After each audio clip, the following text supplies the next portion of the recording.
Yeah. Here, Robert and others are receiving alcohol counseling every night. Robert is forced to face himself, deal with his repressed feelings over the first incident, and identify his real problem, alcohol. I didn't think I had a problem. My interpretation of an alcoholic was somebody that stood around the fire barrel in the long overcoat drinking wine out of a bag, which I know now that's not true. After his release, Robert Phelan will spend 5 years on probation. But this time, he will be in Maryland's drunk driver monitoring program. He will have to attend 3 alcohol counseling sessions a week and meet with his assigned monitor once a week for an indefinite period. I know myself now that I can't drink another drink. Whereas before, I thought I could have 1 or 2. And there wouldn't be any penalty for it, but there's always a penalty for it.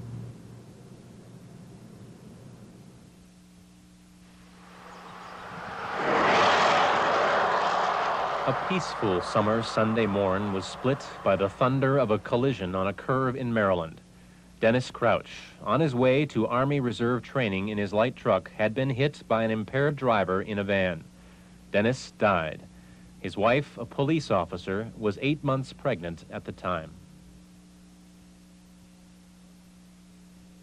It was to be a day to celebrate life, a day for a baby shower.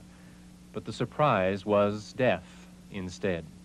All of a sudden I see 2 doctors. They look at me and they go, when we opened your husband up, his heart stopped beating. They just looked at me and sort of shook their heads. And I said, oh my God, no, this did not happen. He's healthy. So they brought me up to this room and he was behind this curtain and he still has the tube in his mouth. And he was just laying there and he had a little black eye. But other than that, he looked fine. I just looked at him and I'm like, you know, Dan, I love you more than anything. Police arrest, police console in tragedies that happen to others.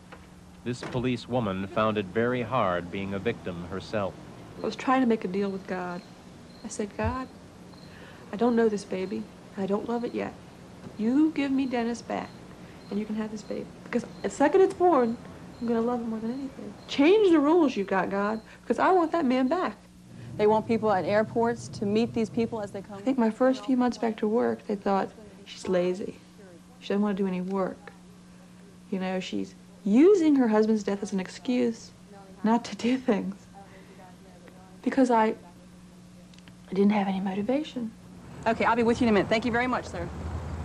When you walk away, you do the same thing. To cope, Sandra started working with young explorer scouts in training. Her husband had been a top explorer in his youth. It helped keep her close to fond memories of him and away from the conflict inevitable in her job. Okay, I need you to sign right here.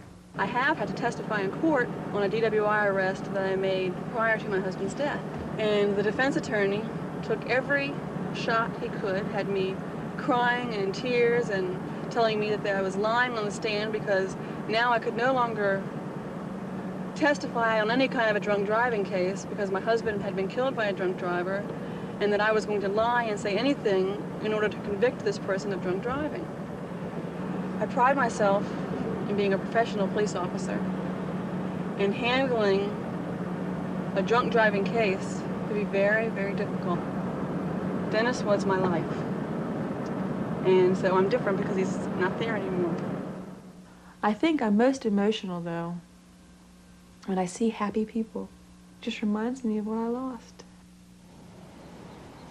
His mother, having a very, very difficult time dealing with it. She has got so much anger inside of her. She just is mad at God because she feels he let her down. The pride and joy of her life was taken away. And she just keeps saying, why couldn't they have taken me? I was in the hospital. Why couldn't it have been me? There you go. Shortly after Dennis's death, daughter Denise was born. It is now left to Sandra and her stepson Sean to tell Denise about Dad. I'm going to try very hard to keep my memories alive. To tell Denise. And hopefully Sean can tell her. Because he was a good dad, wasn't he? himself. But he was a good father. I mean, he just loved Sean so much. He loved me so much. He just was a very family-oriented person. And I was so sure I was going to have it forever.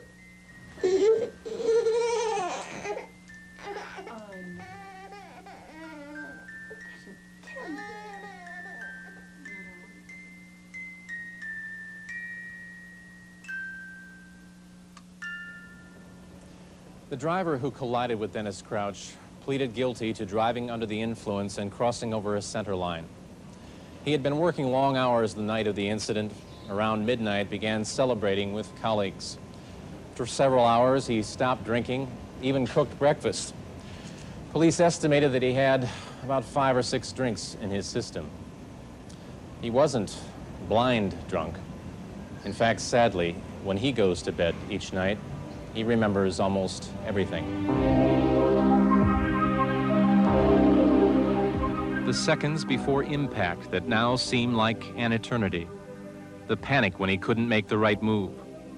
The thunderous sound, then the stillness, broken only by the quiet moans of the other driver. The sickness and terror when told Dennis Crouch had died. The taste of his own blood. The tears, the nightmares, the flashbacks, the aloneness, humiliation, and depression. The guilt over the pain dealt another family and his own. The melancholy, paradoxically like that of a victim's, during other people's moments of joy.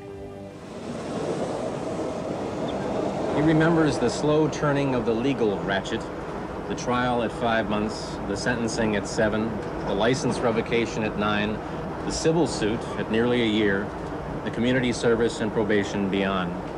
Doubly long commutes, bumming rides, riding buses in the subway, walking, dependence, sacrifices of others. He remembers the conflicts in his job, the anxiety over career, finances, and future, the loans, the long-term debts, the loss of equity in his home, all to pay thousands of dollars in legal fees and damages.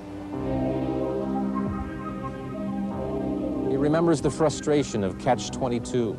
While life was crumbling around him, social activists kept saying he hadn't suffered enough. And the resignation inside that nothing he could say or do could make amends or make him feel whole again. He remembers a loss of dignity. You know now, I was the driver. I played what I call American roulette. Many people play it. It's where they assume just because they made it home so many times before, they'll make it home every time. The truth was, my drinking prevented me from making an intelligent decision about going home. The alcohol just fueled my fatigue.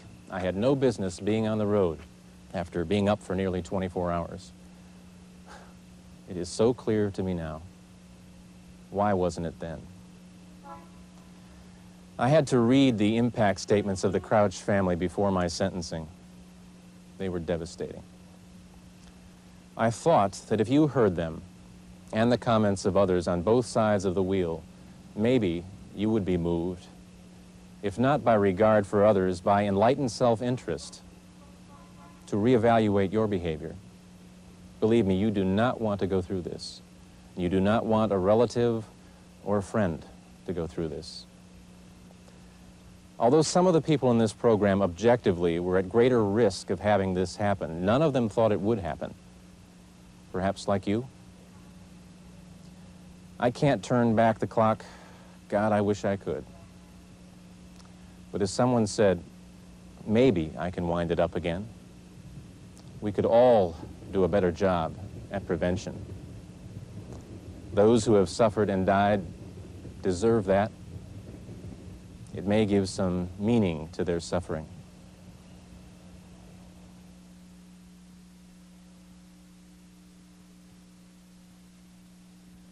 I was enormously moved by this documentary, as I'm sure you were.